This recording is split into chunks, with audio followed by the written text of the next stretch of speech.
Oui, alors moi, j'avais un problème de drogue forte. Je suis sortie de la prostitution et il faut savoir que j'ai été abusée pendant 20 ans. J'ai évité la prison de peu. Attends-moi, c'est pas ton témoignage. C'est pas ton témoignage, mais t'aurais voulu que ça soit ton témoignage. Pourquoi? Parce que tu trouves ça plus impactant. Parce que t'as l'impression que les gens ils vont plus être touchés par un témoignage fort, qui choque.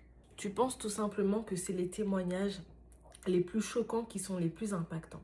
Eh ben non, c'est pas parce que t'as pas vécu ces choses que ton témoignage ne sert à rien.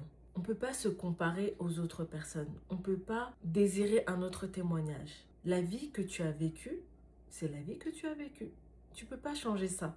Toi-même, tu sais chaque chose que tu as vécue personnellement et où tu as eu besoin de l'intervention de Dieu, une intervention divine. Sinon, tu serais peut-être même plus là aujourd'hui.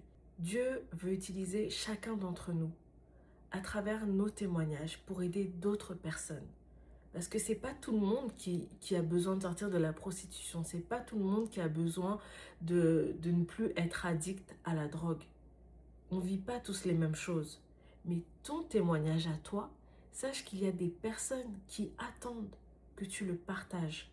Il y a beaucoup de personnes qui sont en train de vivre les mêmes choses que toi tu as vécues avant de connaître le Seigneur. Ça peut être la solitude, ça peut être une vie de famille bancale, l'échec scolaire, ça peut être différentes choses que toi tu minimises. Mais arrête de minimiser ton témoignage parce qu'il reste puissant. Laisse Dieu se glorifier à travers ta vie et rappelle-toi que ton témoignage est précieux, important et sera impactant pour les cœurs qui ont besoin de l'entendre. C'est une main tendue de la part du Seigneur dans leur vie.